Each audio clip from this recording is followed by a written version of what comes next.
And your son took that from me. The change in his voice is what makes the whole entire scene. Hi there, it's Raquel Gardner from The Actor's Mark. I've been an actor for 30 years and an acting coach for the last 7.5 years, and today I'm going to be reviewing scenes from Keanu Reeves' performances. Let me out! I want out! Easy, Neo. Easy. So I want to talk a little bit about Keanu Reeves' emotional progression in The Matrix. It's really important that you see how he's transitioning. You know, in the beginning of this scene, he's in utter denial. I don't believe it. It's not possible. But then he wakes up from the dream. He realizes that there's something happening within himself. It's almost like he's trying to get out of his own body. Get this thing. Stay away from me. Which is where he drops to the ground, which is almost like a surrender. It's the beginning of his transformation. You take a scene like that is basically 3 separate scenes that were shot probably on 3 different days. But the job as the actor is to connect them all. And this is not easy for actors because this is another thing that people don't realize. Movies are shot out of sequence. The directing is amazing. And then Keanu brings his own emotional choices to it to connect up with the actions in the scene. Whoa. I've seen many strange things already. Bloody wolves chasing me through some blue inferno. So I think that the place in his performance that probably suffered the most was the accent. Music. I probably would have been very specific about him working his accent more than anything else. I just felt like he kind of popped in and out of it a little bit. I didn't hear you come in. What I love most about Keanu's performance in this movie, you feel his innocence. And I'm sure that that was the director directing him to play on that innocence because he came in, he's a younger actor then, and I feel like you can really get the sense of he's learning as he goes.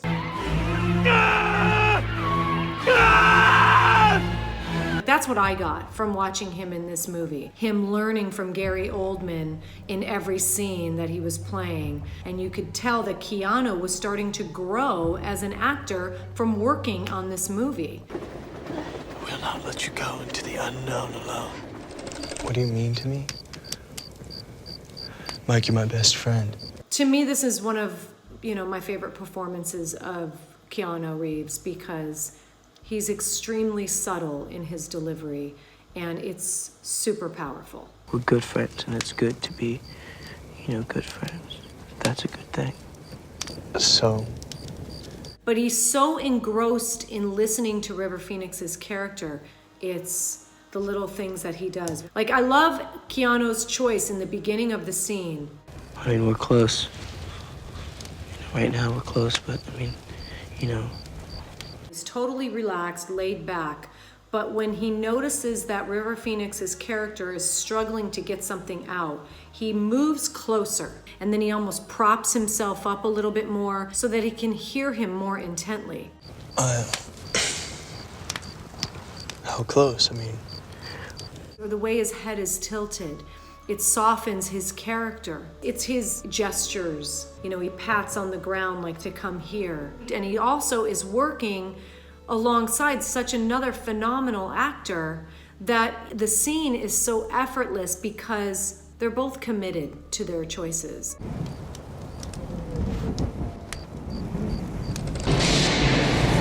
Whoa! So he's just supernatural with his performance there.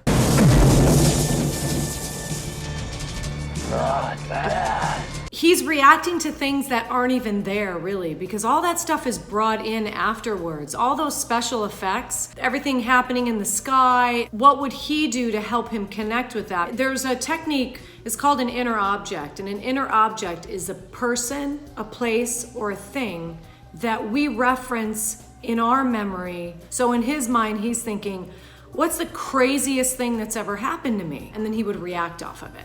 Greetings, my excellent friend.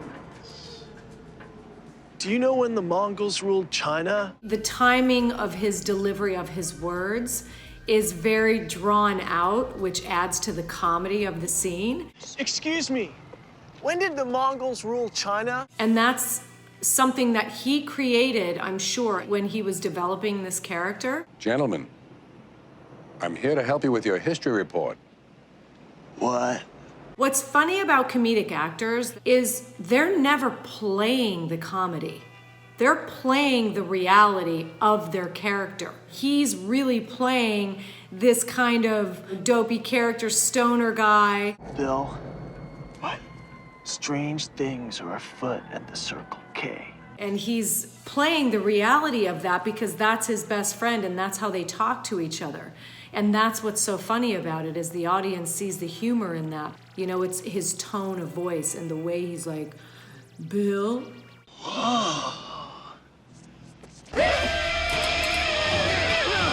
I had rather be a canker in a hedge than a rose in his grace. That movie came after Bram Stoker's Dracula, so I'm sure that he was a little bit more focused on trying to be authentic with his accent there, even though I still felt he kind of went in and out. I must be sad when I have cause and smile at no man's jests. That character seemed a little flamboyant and broad to me. If I was directing Keanu in this scene, I would have toned him down a little bit more. Or I would have had him be more of a flamboyant person throughout the whole entire scene. I felt like he kind of went up and down in his cadence. And tend on no man's business, laugh when I am merry. And it wasn't smooth for me to be able to believe in what he was saying. In this, though I cannot be said to be a flattering, honest man, it must not be denied, but I am a plain dealing villain. And your son took that from me. The change in his voice is what makes the whole entire scene. In the beginning of the scene, he's very soft. When Ellen died, I lost everything until that dog arrived on my doorstep. As he talks about his wife and he talks about the dog. But then you hear a change in his voice when he starts talking about this man's son taking all that away from him, where it starts to go deeper and it gets more gravelly. Took that from me. Stole that from me. Killed that from me! And it gets down in here. And then it goes right down deeper into his gut when he starts telling him that he's back. People keep asking if I'm back, and I haven't really had an answer. It's like he builds and he builds to where he says, yes, I'm back! But now, yeah, I'm thinking I'm back. And he can't use his body at all. So he's using his voice to make the transitions, which I think is fantastic. So you can either hand over your son, or you can die screaming alongside him! Oh, there he is. He totally makes fun of himself in this movie.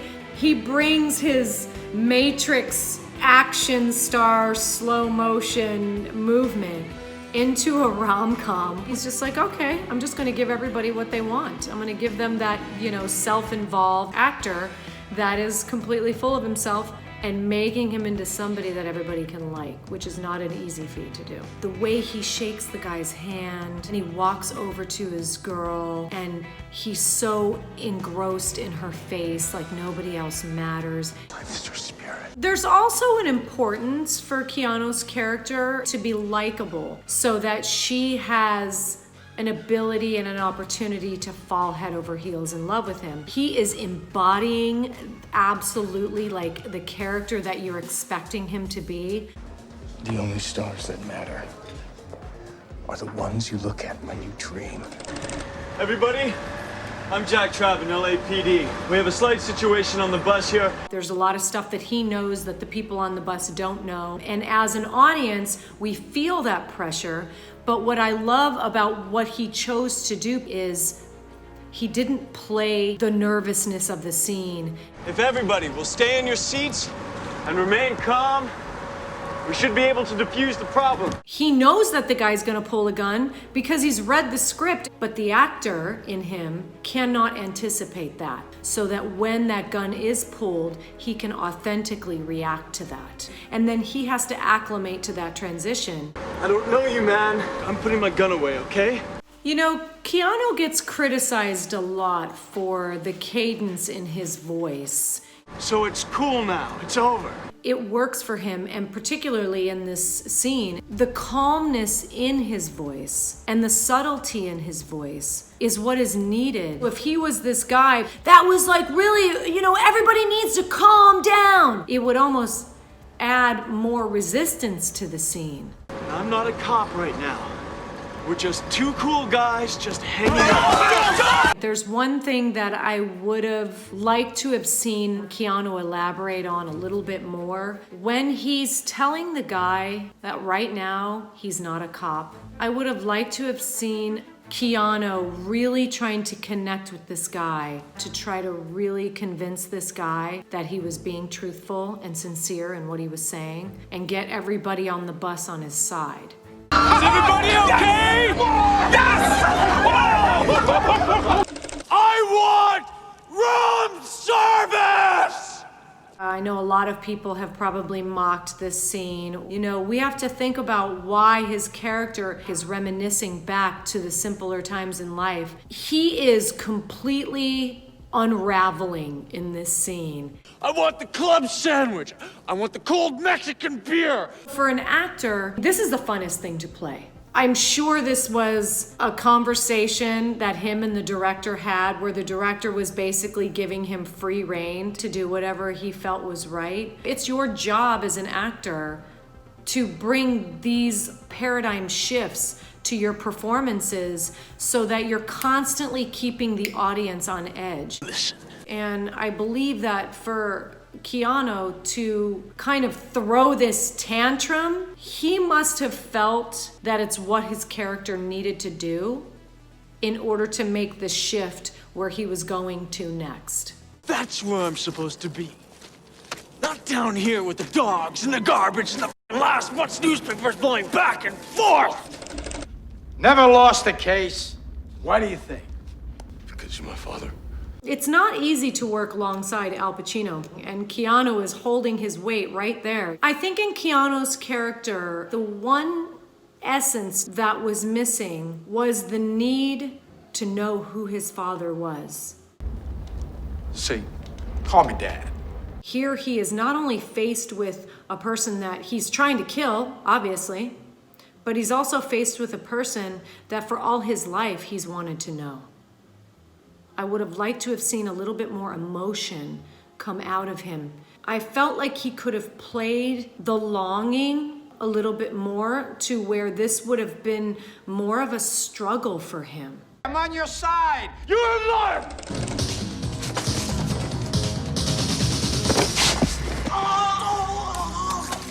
He's effortless in that movie. I always love watching actors when they have to recreate an injury. He has to remember how it's gonna happen when he comes off the fence, how he lands, and when he lands, he's got to do the same thing every single time. What kind of face do you make when you feel that pain? What does the pain feel like running through your body? It takes a lot of preparation. The character opposite Keanu in this scene is a guy that Keanu befriends. We know he's a good shot. All he has to do is pull that trigger. You see the camera stop on Keanu's face and close in on his eyes, and you know at that moment he has to let him go. And that vulnerability, that is a struggle because he's letting himself down. And so it's so perfect to watch him let out his aggression in the weapon.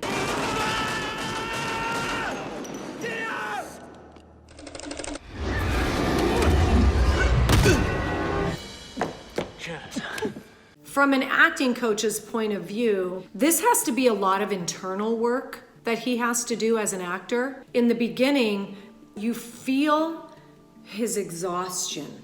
And then all of a sudden, the demon possesses Shia LaBeouf's character, and he's feeling there's nothing that he can do. So it's almost like a hopelessness inside of him. No. It isn't. As he's talking to Shia LaBeouf's character on the ground, and then all of a sudden he looks up. You see this transition happen in his character where he has had enough. He rolls up his sleeves. You see the change in his face. He realizes he's gonna have to fight this demon to the very end, and he is willing to do it. Into the light I command thee. So you're watching this character transform in one small scene, which gives us a lot to watch, which is great. Hi. My name's John. Hi, I'm Meredith and I'm the producer of this series, Good and Bad Acting. Let us know in the comments what other types of scenes you'd like to see acting coaches break down. And don't forget to hit subscribe.